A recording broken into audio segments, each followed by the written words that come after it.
Welcome to Smart Marks Podcast. Welcome to the Smart Marks Podcast, your weekly look into all things professional wrestling, no matter if it happens in a square circle, an Aztec temple, or a six-sided ring. Here to lay the smackdown on your ear holes are your hosts, the Smart Marks, Matt Salgado and Jeremy. All right, Marks. Welcome back to another episode of the Smart Marks Podcast. It is December when you're listening to this. God damn, it's already December, Matt. Yes, it is. It is December. December to dismember. Wasn't that an ECW pay-per-view? Yeah, that was one of their main pay-per-views that they used to do. That's right. If you haven't got the gist already, I'm Jeremy J. Vader 82 on the tweet machine. And joining in with us, as always, Mateo 83. Yo, what is up? Hey, Matt Salgado, yo. Hey, yo. How are you, good sir? I'm doing all right, man. Just enjoying December. Now's the time. Now's the time when when the leaves finally fall down in New Mexico. So that's happening. So I'm such an asshole, with leaves on the ground. I remember I think it was like Gran Turismo 3 or something. There was an opening video or a spot in the game or something where there was a course that you would drive through as the leaves were changing, and as your car would fly through, all the leaves would kick up. And that's like my equivalent of being a kid and running and jumping in a pile of leaves. Like when I see leaves on the ground, I have to punch it through them and kick them all up behind my car. You still do that? It's like the dumbest little joy to have, but God, I love doing it. I don't know why. It's I think stupidest little thing to get joy over. It wouldn't be so bad but you're going through other people's yards. You're driving through their yards. Yeah, that's the thing. While they're actually raking. So that's, I'm flipping them off and yelling Earnhardt forever. Earnhardt. Oh, number 3. I was walking in Walmart of all places, of course. I'm walking into Walmart the other day, and there's someone in the parking lot driving a Ford Taurus with a Dale Earnhardt sticker and license plate on the back. Didn't Dale Earnhardt drive GM vehicles? Isn't this kind of sacrilege? Oh, yeah. No, it was always like a Chevrolet Monte Carlo or whatever. Exactly. Whatever car they drove back then. I think it was a Monte Carlo. It was Illumina. And this person, Illumina. This person is in a Ford Taurus with all of that all over their cars. This is kind of sacrilege. Oh, yeah, definitely. Well, they couldn't afford, you can't blame them. They probably couldn't afford the Monte Carlo back then. I assume that Dale Earnhardt is turning left in his grave. Oh, that's, well, if he does, he's going to hit a wall. Oh, son of a bitch. Hey-oh. That was bad. That was bad. Boy, was it good. Oh, yeah. So, we had a busy week of wrestling. Yes, sir. And we're going into another week of wrestling. Oh, yeah. So, we're barely coming off this high of, Survivor Series and NXT, both really good shows, both really good special events, that happened over the last week. I mean, really, it was just last week that we were just still getting. Last week's show was we're talking about how good Survivor Series and NXT were, especially gushing over the tag team match and talking about the main event of Survivor Series and both shows. So it's actually quite funny to come off that show and go right into our preview show for TLC, which is this Sunday, which is SmackDown's pay-per-view. And, on top of TLC, we also have Ring of Honor's Final Battle, which is going to happen. Yep. I know we haven't been talking a lot about Ring of Honor, but we'll get to talk a little bit about that card and how exciting that's going to be later on. Hell yeah. So pretty awesome week, like you said. I mean, we had a pretty busy week as far as, Lucha Underground, Impact, Raw, trying to build up. Trying to set their stories, ahead and ready for when Roadblock comes in 3 weeks. Because hey, I'm sorry. I'm sorry. What show? Roadblock. No, I'm sorry. What? I'm sorry. Roadblock. End of the line. Oh, end of the line. If I guess that's if Roadblock's not enough of a not It enough bothered of a me. title for you. The end of the line has to be added to the end of it. It bothered me so bad that Roman Reigns came out there when he was talking to Owens.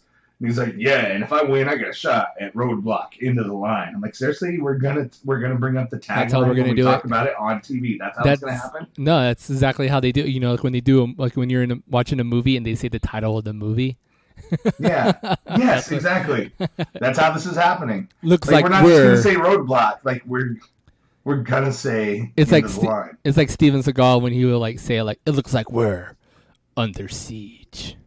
Dun, And then, dun, dun. and then in the sequel, he says, "It looks like this time we're under siege too." God. Remember, there was a Family Guy where Peter was just so excited over that happening in movies. He said it. He said the title. He said it. That's it. It's the hunt for Red Yep. October. So no, it's whatever. I mean, I'm looking forward to this weekend. It should be fun. It should be a lot of exciting stuff, like you said. So, did you get a chance to watch Lucha Underground? Going right into I started it and then I did not have time. I had a hell of a week last week with Thanksgiving, and I'll tell you what, working in a retail store for Black Friday is hell. And I the imagine, prep work I've going into that shit is been terrible. there, done that. Been there, done Yeah. that. Yeah, I'm glad not. I'm glad I don't have Last to do it week anymore. sucked so bad. But yeah, I started it. I didn't get to watch. I got the first match with Paul London watch. I didn't get the rest, but I did see highlights. So we can run through that really quick. Yeah, I mean, we had a really good match between Dante Fox and Killshot. For being Yep. Dante Fox's first official match inside of Lucha Underground, which I have no idea who Dante Fox is, but the dude is like legit awesome. Like him and Killshot put on an amazing match.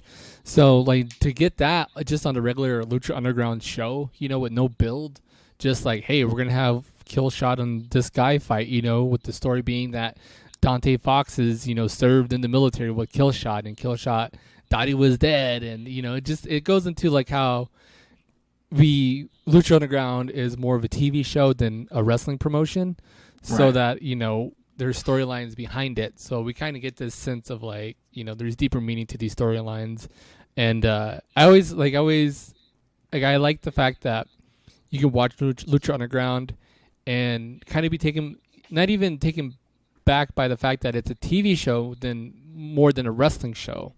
It flows so well that you're just like, oh yeah, there is background music. There is like these acted scenes where there's no such thing as a cameraman backstage. This is all, these are all like legit just acting, them putting on scenes, and then that's being broadcast to us. So, I mean, Dante Fox Killshot killed it. And then on top of that, like you said, Paul London and the Rabbit Tribe debut. They lose to Phoenix Drago and Aerostar, but they had a really cool match. And I mean, it's cool to see Paul London again. And then at the end of the show, we got a new Lucha Underground champion crowned in Johnny Mundo. Yep. So I was going to bring happened. it up. Dante Fox is actually AR Fox from wrestled in CZW, Dragon Gate, Evolve, Dragon Gate Japan, Full Impact Pro, and PWG, and he is the head trainer for WWA 4 Wrestling in Atlanta, Georgia. Oh, that is awesome. I mean, him and Killshot, Hell of a resume. aka Shane Strickland, like I'm sure they know each other in and out. Then, if they both wrestled CZW, then I know they probably both fought each other plenty of times, and So that's probably why they flowed flowed so great. Like that's a great pickup for Lucha Underground and Dante Fox or AR Fox. And Johnny Mundo, man, like being the new champ now. He's the second Triple Crown winner in Lucha Underground. I felt it's kind of taken back by the fact that we did another 1 week champion in Lucha Underground. We did it last year with last season with Phoenix, and then this season it's going to be with Sexy Star. Hoping that Sexy Star somehow manages to regain this title, because I feel like she deserves more than a week with it. But maybe that's all she needed. Maybe they didn't need to do any more with her. Maybe that was just the fact that, hey, anybody can win this title. And exactly. That's where that's going to go. But, Johnny Mundo, I'm excited for Johnny Mundo being champ. It's cool to have him being champion because, I mean, quite frankly, he deserves to be a champion somewhere. Hell yeah. So, albeit be Lucha Underground, and that's cool with me, man. That's pretty awesome. So, yeah, Lucha Underground was really good. And Impact. And did you get a chance to watch Impact was great. Yeah. Yes, Impact was great this week. I do have gripes about one segment in particular, and we'll get to it. But, I said, shoot, go for it. No, I for everything that we've been bragging about going on in women's wrestling, period. We've got WWE, bringing women in and doing these matches, these Hell in a Cell matches. Now we've got a women's table match for the next pay-per-view, and we're probably going to culminate at Royal Rumble in one of the feuds in probably like an Iron Man match or something crazy. They're pushing women's wrestling, but then we run these stupid high school storylines with Maria and her little group of women, and it's just terrible. Like the Thanksgiving Day segment with him in the ring was one of the worst things I've watched ever in wrestling. What about? I love the ending though. The ending was great. No, the ending was great, but it didn't go far enough in my opinion. Like I was happy that Maria got the pie in the face. That was cool, but we should have seen Allie just fully flip and like power bomb her through the table or beat the hell out of her or something. Like she should have snapped, and we should have gotten that glimpse of her as a wrestler. And instead, we still got the little girl and the little timid girl in the end. Like it could have been better. Like it could have been booked so much better. I mean, even down to the point of her playing with the dolls backstage and obsessing over Braxton Sutter, and then the shitty acting in the ring with Braxton.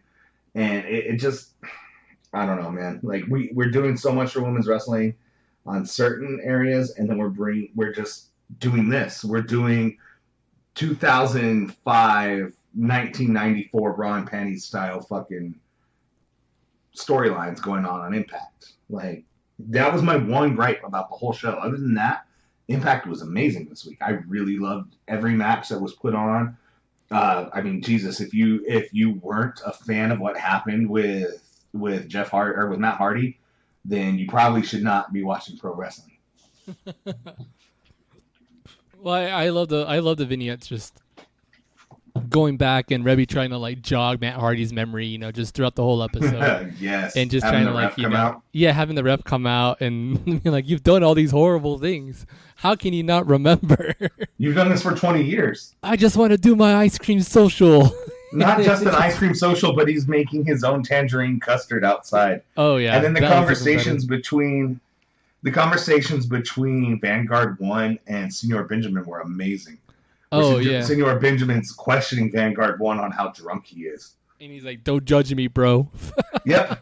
That happened. I had to screenshot that when I was watching it. I was like, "That's great. That's my new iPad background. Don't judge me, bro." Yes. From Vanguard amazing. 1. So yeah, I mean, I think as far as it was definitely, a little bit. I love the vignettes of Matt Hardy, but as far as that, wasn't really too impressed. I mean, the match between Eli Drake and EC3, it was a great match. And that match was either, if Eli Drake would have won, then he would have got EC3's number one contender shot. But now Eli Drake can't speak for the year. Now he can't speak for the rest of the year, which is only about a month, for the rest of the but still, it's great. Month. And, it's only, 8 hours worth of Eli Drake not being able to talk. But still, that's, a cool little storyline going on, like to play on the fact that, hey, there's some, I love the fact that there was consequences, and that exactly. It's something that we don't really get anymore sometimes. Sometimes it's just a number one contender shot, but nothing else on the line. So I love the fact that, hey,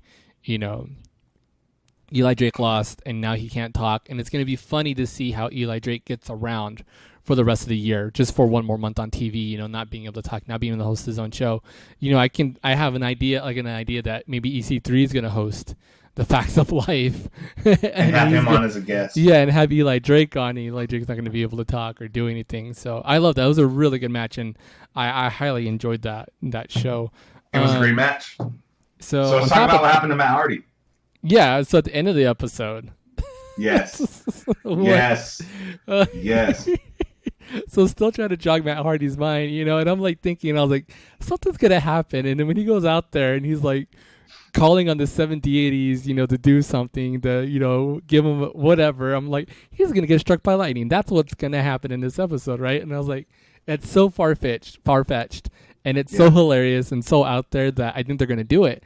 And boom, it happens. And I was none the more pleased. I thought it was so great that he quoted it wrong. He's like, "Oh, the 9 deities." Oh, yeah, excuse me, Rebecca, the 7 deities. And as soon as he did, that's when he got struck by lightning. Yeah. That was such a cool touch.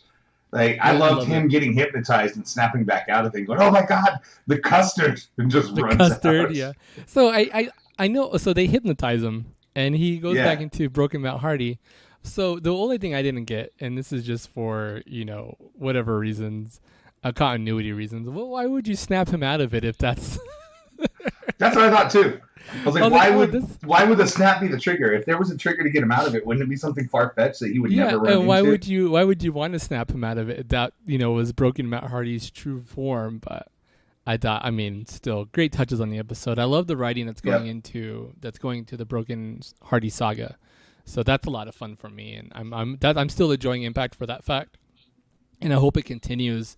And man, like, who would have thought that, like, at one point, for a good 6 months, I think it's been, maybe even a year, that, like, we've been talking about Matt Hardy more than we've been talking about Jeff Hardy, in a good way, in both good ways, So the fact that it took Matt Hardy this long to find his niche, which is, I think, even is better because it's an amazing character extension of himself. And now I can't even think and even say that I think Matt Hardy's character in general is going to be more memorable than Jeff Hardy. I think so. Like, overall, like, I almost want to restart my WWE 2K17 career and play as Broken Matt Hardy. And start him out as your. Wouldn't that be so much your fun? Superstar? You should. I think that's a great idea. But I think just got rolling on my singles. I think it's great that, after all these years, Matt Hardy is finally getting top billing, for he knew that he can never outperform Jeff Hardy in the ring, his own brother. Right. But Matt Hardy's always had something a little creatively, he's always had a little bit more there, and now, like, he's tapped into something that's, making him a lot of money. Like, he goes everywhere. And I love when he's the Broken Matt Hardy character.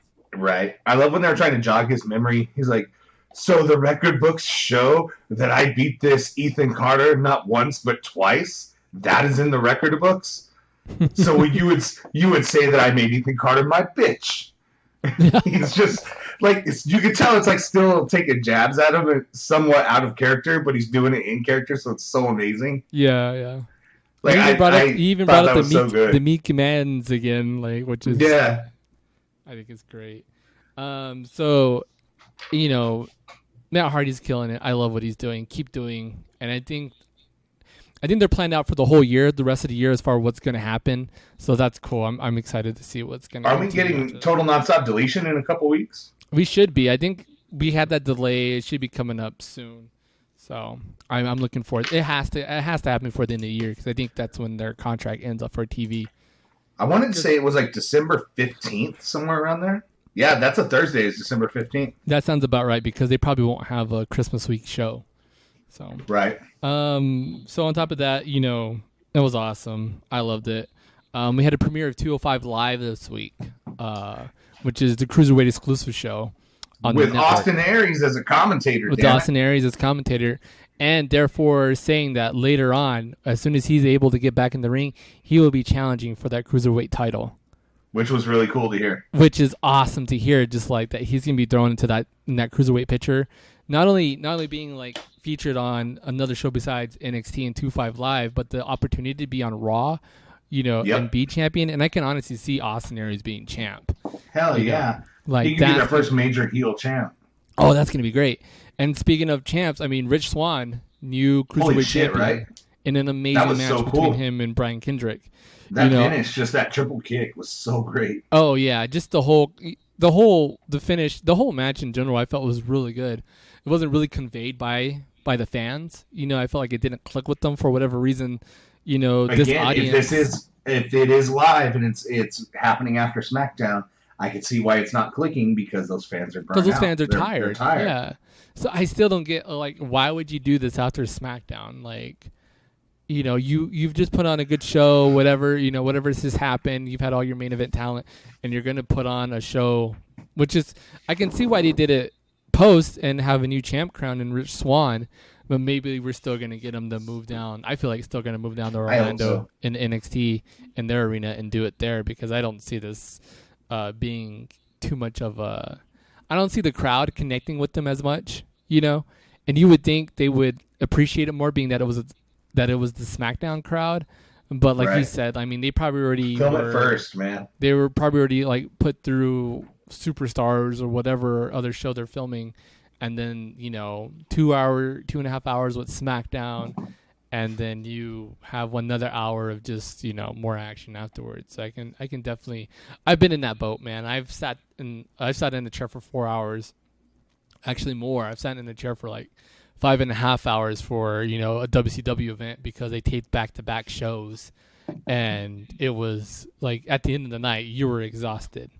And the funny thing was like when we were there and we were doing that, we didn't know they were going to tape back-to-back shows. Like we went to it thinking like, and this is like me in high school, went to a Thunder taping of all things, and goddamn Thunder. Yeah, and we were there and like thinking like, oh okay, this is the end. That's the end, and whatever. They did the first show, and then the ring announcer came out and he was like, all right, we need to get you guys pumped up and ready for next week's show. And we're like, what? And it was like they were taping another show, and we didn't even know we were going to be there for 2 shows. We just thought we were doing one, and that was it. And at the end, dude, by the end, like, and that was like when we were like 15 or 16, the height of your like energy levels, where you have so much energy you can do whatever for forever. But even then I was like, I'm tired, I'm gonna die. Take me home. So yeah, I can definitely, I know what that crowd feels like. There is too much of a good thing, and as much as you love wrestling, I don't know how much you could love wrestling. I mean, like you see the live crowds at the end of WrestleManias and SummerSlams, like, man, it's hard. It is hard to stay pumped for that long. Yeah, exactly. Wasn't that the same Thunder? I think it was you who said you went to it and someone hit Disco Inferno in the face with the tortilla. Yeah, it was amazing. He was on Jericho this week. It would be great if he brought that up. They don't have Thunder on the network, do they? I don't think so. No, they just not have at all. Nitro. That's amazing that they don't have Thunder. I hope at one point those Thunder tapings go up, and that we could find that, because I'm sure that happened on TV. I wonder if I can do an internet search real quick and see if I can What do you think I'm doing? You're looking for it, aren't you? Yeah. Disco Inferno gets hit by a tortilla. Disco Inferno hit by tortilla. Do you find anything at all? I don't see anything. There's one that says tortilla slap. No, Disco Inferno house show results. El Paso, Texas, 1998. Wow. Was that it? No. This is in Albuquerque. Tortilla chips and milk. I don't see anything. Oh man, yeah, that's a bummer. Thunder, that's a bummer to know that October 21st, 1999. That happened like pre. There's a long YouTube breakdown, days. review of. I'm talking like mid 90s on the internet with Alive and Well, but you cannot. I'll read through this because it's too long to kind of go you through. can watch anything and see if it's on online then. So overall impressions of 205 Live, 1998 probably. It's October 21st is what this one says.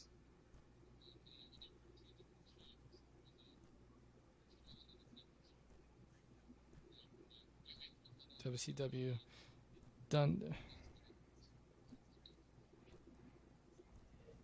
October 29th, 19. I got one here Are you serious? Okay, yeah, well there were 2 different shows. There was a first show and then a second show. So you never know. I pulled one up here. Let me see if it if this is the one I went to. Dean Malenko defeated Eddie Guerrero. Ah, here it is. I'm pretty sure this is it. I feel like I've seen these. The giant pinned Raven. Yeah, I remember this because he chokeslammed Raven through a table with the Raven was knocked out cold with Canyon to his aid, showing off the air. I'll tell you one of the match cards here. Raft pinned Van Hammer. Fit Finley pinned Alex Wright. The Disciple pinned Tough Tom. Oh my God. Dean Malenko defeated Eddie Guerrero by disqualification. This is when LWO was alive and well. Jericho defeated Disco Inferno by submission. Jericho was still the television title. Kidman pinned Chavo Guerrero for the Cruiserweight title. This is when Chavo Guerrero had Pepe. This is insane. Ernest the Cat Miller pinned Viana 5. Scott Hall pinned Steve Armstrong. Actually, I don't know what. Yeah, I remember Steve Armstrong actually winning this match. Let's see. Scott Hall easy took the win with the Outsider's Edge. On a note, match number we normally 3, put this match in the Dunner versus taping Slash report as LaRue Armstrong taking the win, but that was not the cast. I guess that was not supposed to happen. But Armstrong actually did a roll-up on Scott Hall and got the pin. And he had the pin, but Scott Hall attacked him post-match. And that's what happened. I totally remember that happening. That's insane.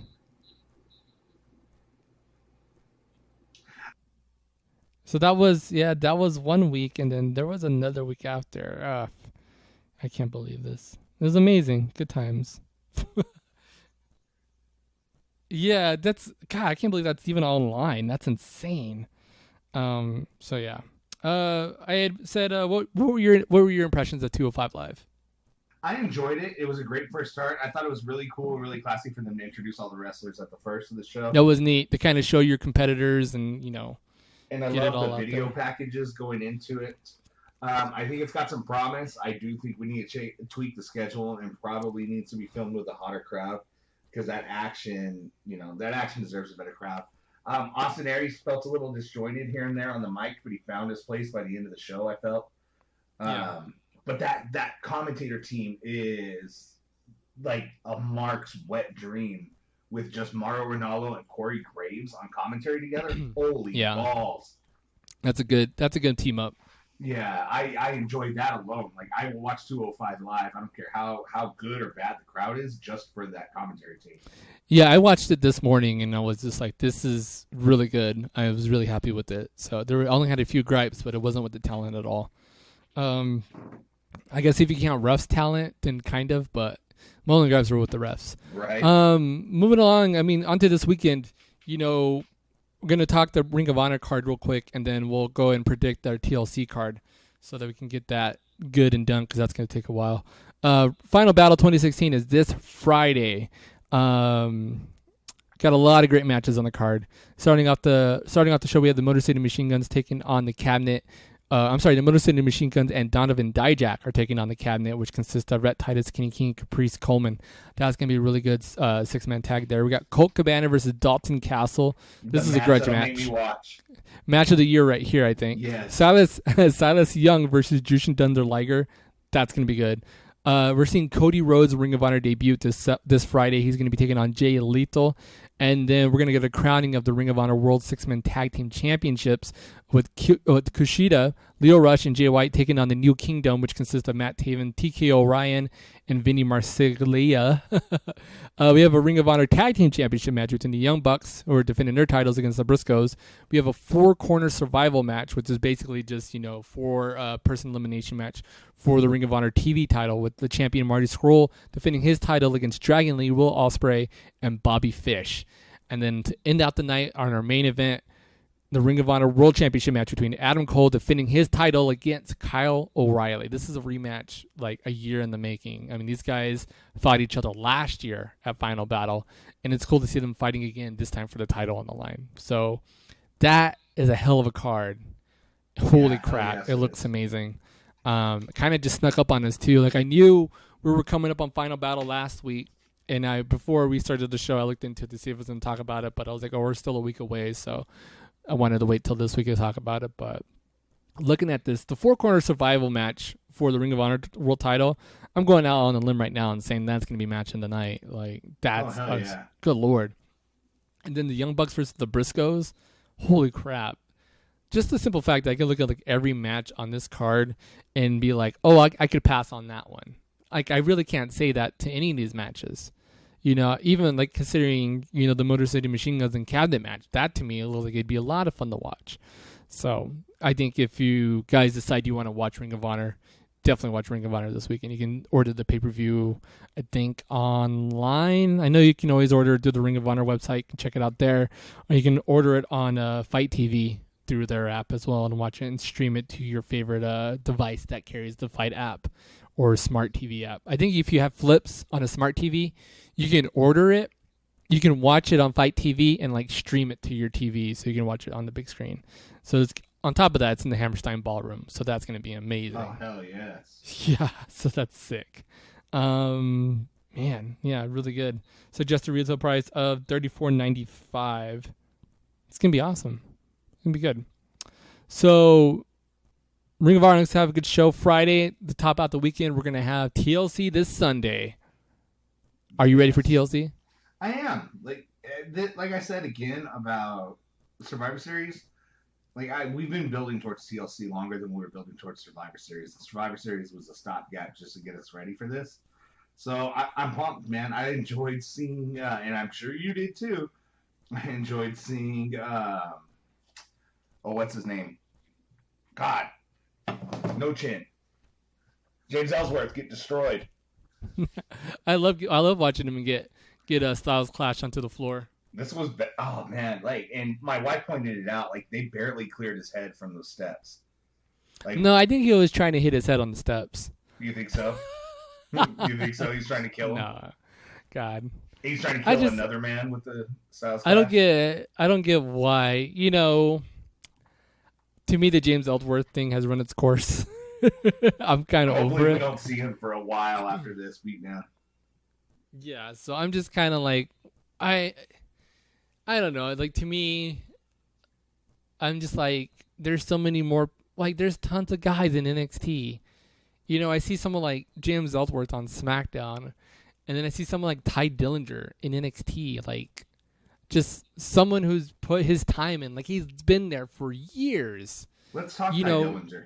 Ty Dillinger is the guy that got super kicked backstage by Shawn Michaels in the backstage segment. He was the production assistant when Shawn Michaels went on his super kick tirade backstage, down the hall, just super kicking everybody. He's been there. He's a great wrestler.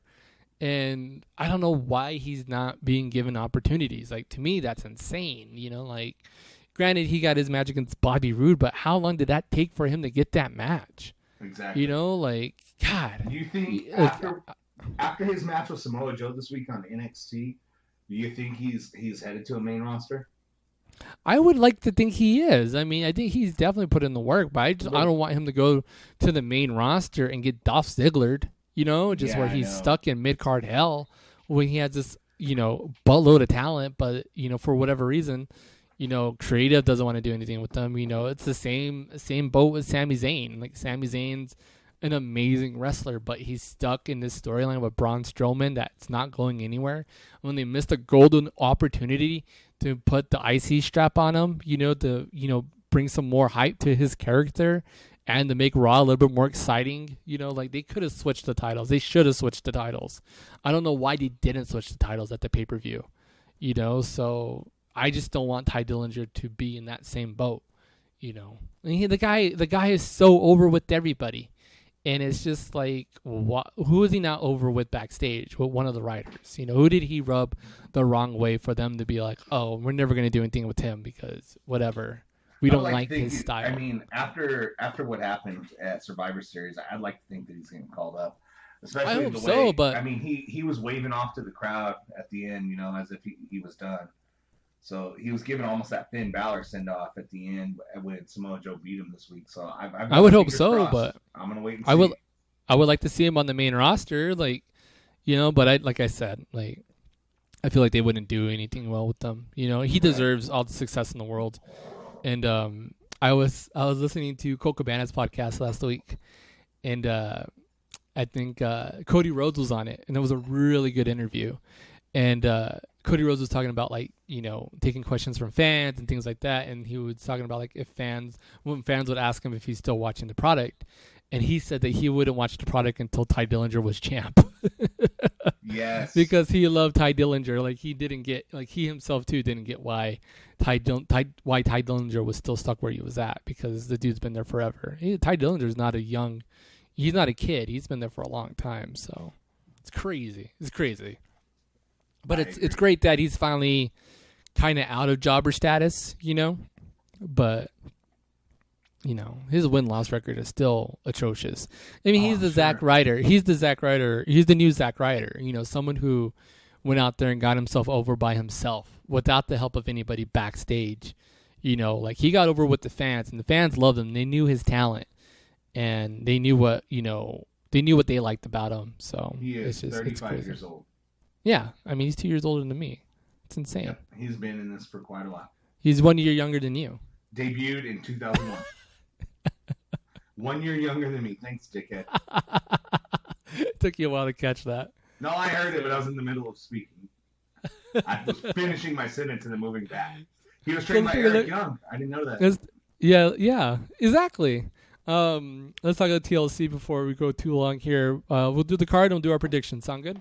Awesome. Let's do All this. right, so coming up, we have the SmackDown Tag Team Championships on the line between Heath Slater and Rhino taking on the Wyatt family. Then we have a chairs match for Kalisto versus Baron Corbin, a no DQ match, Nikki Bella versus Carmella, a ladder match for the Intercontinental title, The Miz versus Dolph Ziggler, a tables match for the SmackDown Women's Championship, Becky Lynch versus Alexa Bliss, and then the main event, a TLC match for the WWE World Championship, AJ Styles versus Dean Ambrose. Let's predict who's winning the tag team championships. Between Heath Slater and Rhino, I feel like it's kind of run its course. Yeah, And so I gotta go with the Wyatt family. I think this is the Wyatt family being Bray and Randy, right? That's what we're getting. And Randy, yeah. So. I'm gonna agree. I hope this isn't another pay-per-view where we don't predict anything. I'd like to get something right on this. Get something right. I think we will. I think we're gonna be fine. And if we don't, family. And if we don't, then so be it. But I don't see a way where a match where you have Bray Wyatt and Randy Orton as a tag team. I don't see them losing in any way. Correct me if I'm wrong, but wouldn't this be the first title in WWE for Bray Wyatt? No, you're absolutely correct. Bray has not won gold at all. Now, the Wyatt family, the other members of the family have, but Bray has not held the title at all. Luke and Eric Rowan. I can't even think back to NXT. Did he hold the title in NXT at all? Bray has not hold the main title, but he didn't. Bray has not held any titles at all. I didn't think so. Under the Bray Wyatt character, or even under he's not a character his that past needs monikers. it. But I would say, the title would be better on him than he needs the title. It just in this match, I don't see any way of you booking them to lose unless Randy. The only way that they would lose this match is if Randy turns on Bray. Yeah, and I don't think it's ready for that to happen.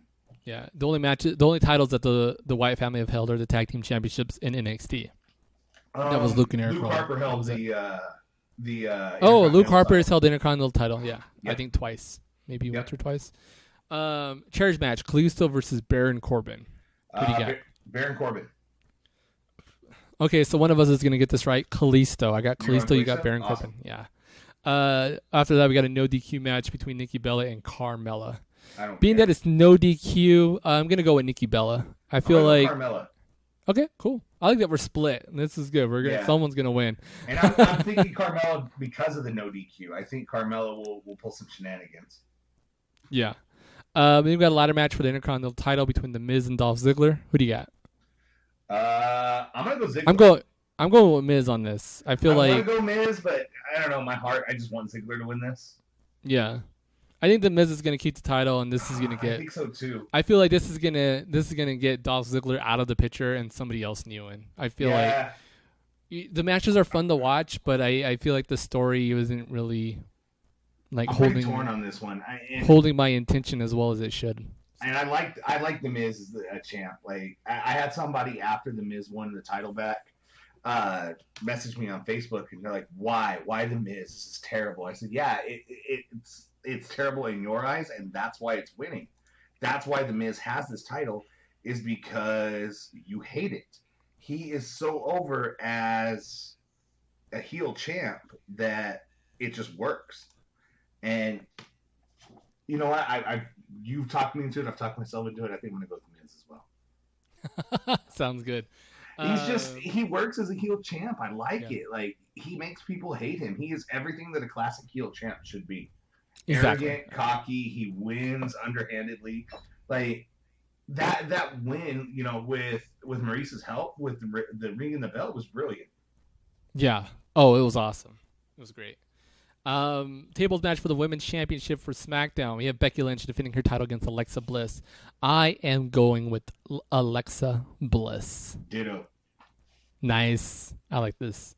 I see. I feel like it's time. Yeah.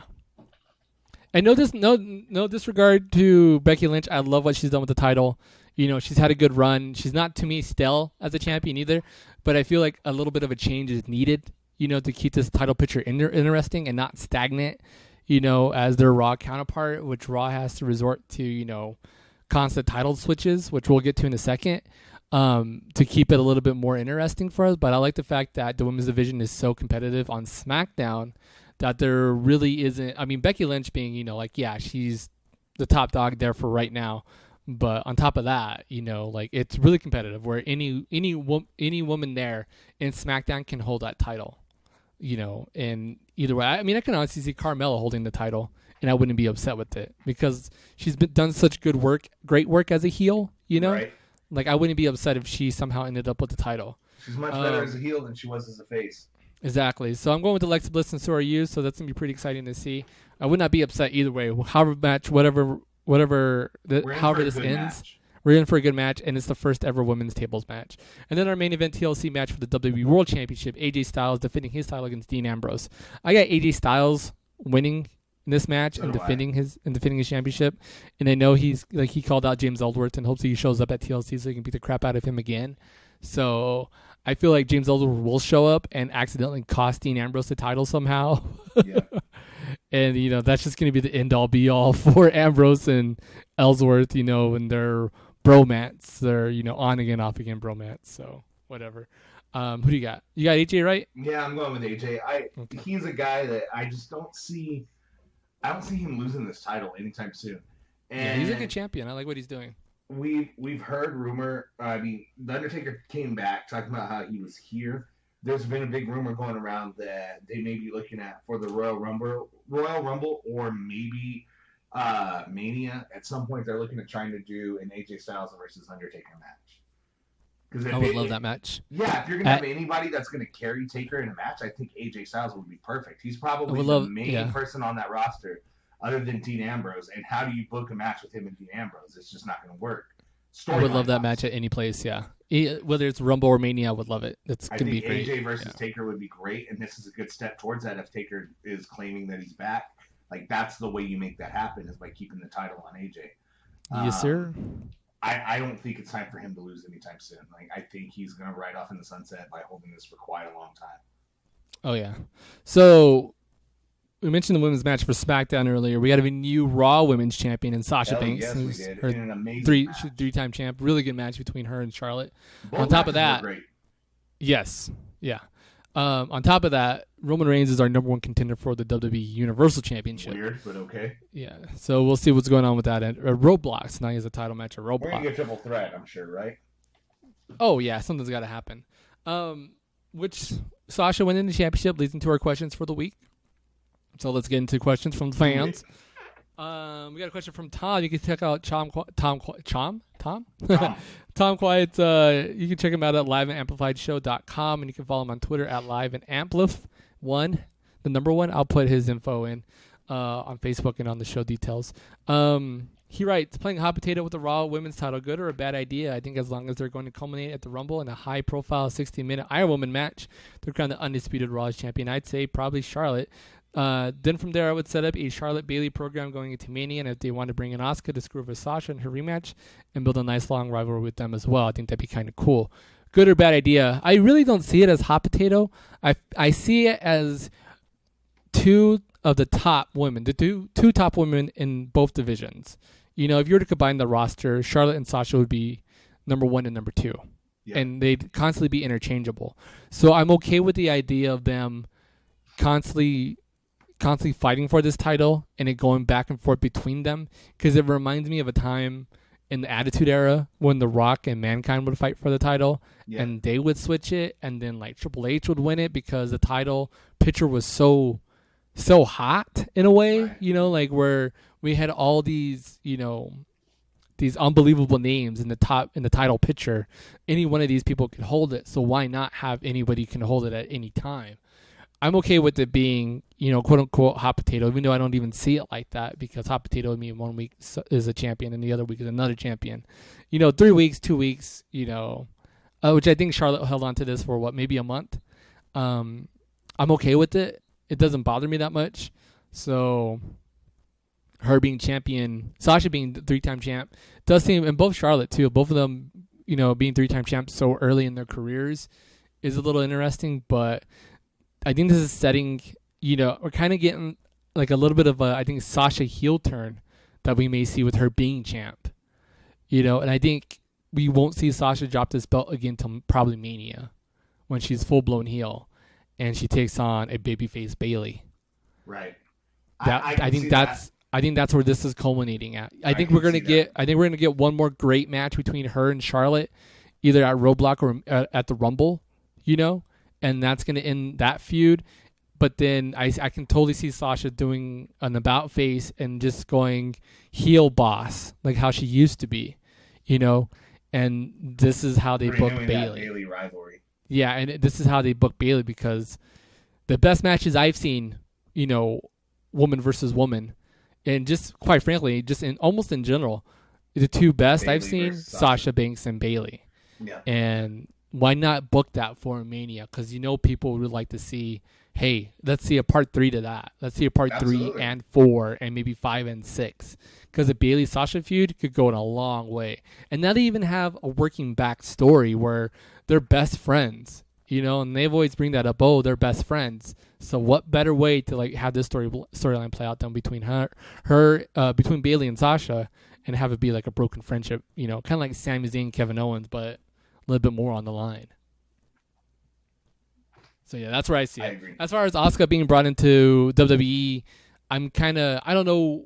I think she'd probably get booked onto SmackDown for some reason, because I think they need a more dominant female type there, and Asuka's like playing into that book. But also, I don't even see Asuka being promoted to the main title anytime soon, because they still got to build out women's division up pretty nice. I'm not sure. She didn't mention on NXT this week that there's no competition left for her. That's just more talk for them to bring somebody else in. Possibly, you're right. So or bring someone else and up, have somebody take offense.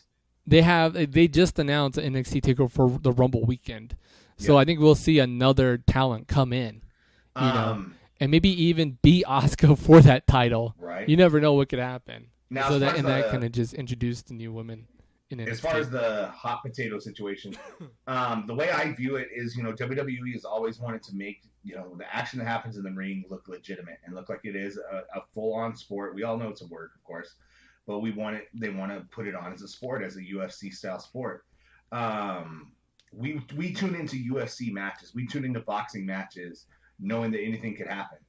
The right punch, the right kick, the right submission could end the match, and the title could change in a moment's notice without any of us ever thinking that could happen.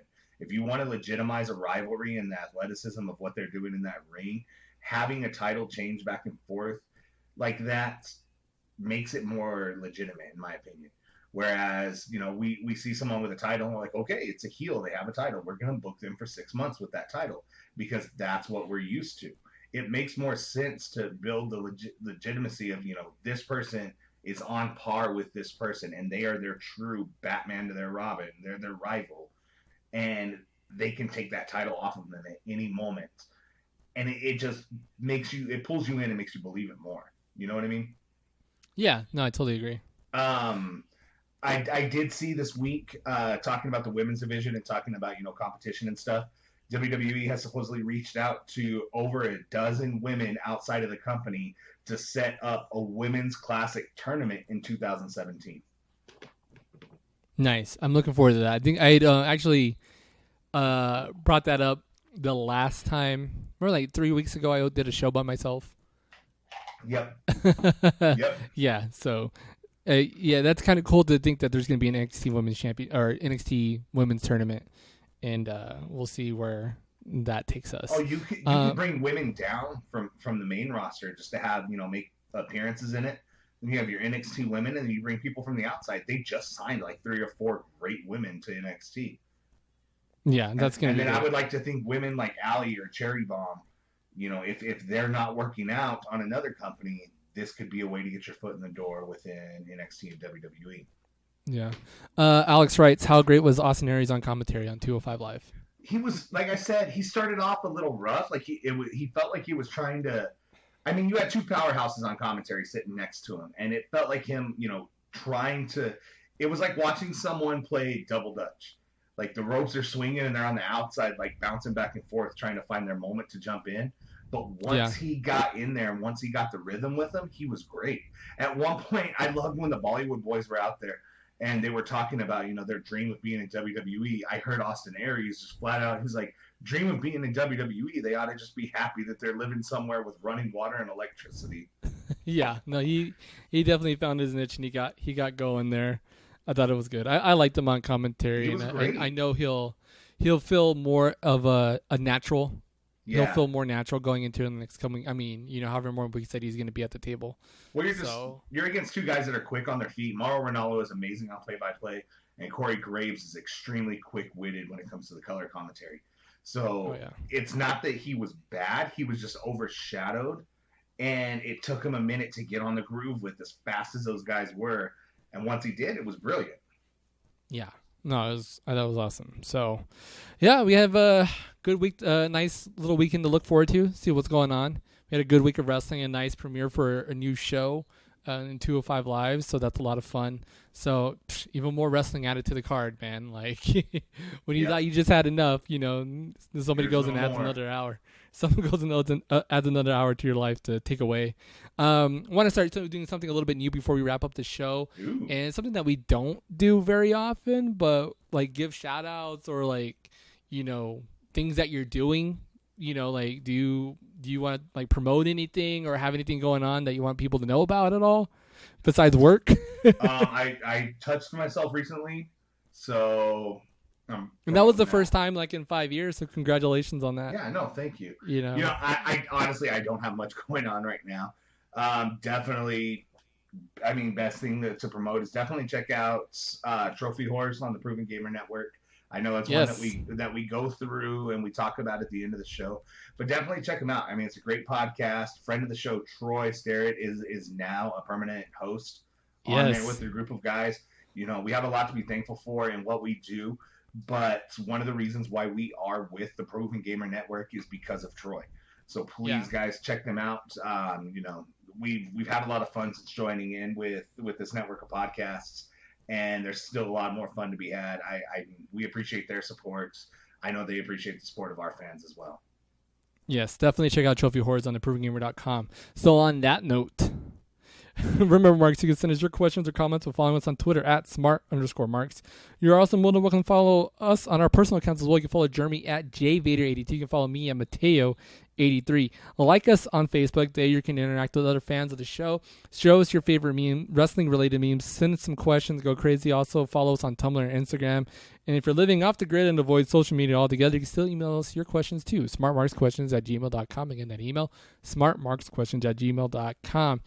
Guys, if you shop through Amazon, use the referral link on the provergamer.com website. Just go to provergamer.com and click on any of the Amazon links, and that helps keeps the lights on for all the podcasts on the provergamer.com network. So that's pretty awesome. Remember, you can stream, download, and rate the show via iTunes, Stitcher, Google Play, and provergamer.com. Be sure to give us a 5-star rating and leave us a funny review so we can read it on the show. And while you're at provergamer.com, remember to check out other podcasts such as Trophy Horrors, like we mentioned before. Remember The Loot and PG Spoilers and The Good, the Bad, and the Microtransactions. Also, there's a plethora of game reviews and editorials, so make provengamer.com your one-stop shop for everything gaming and wrestling related.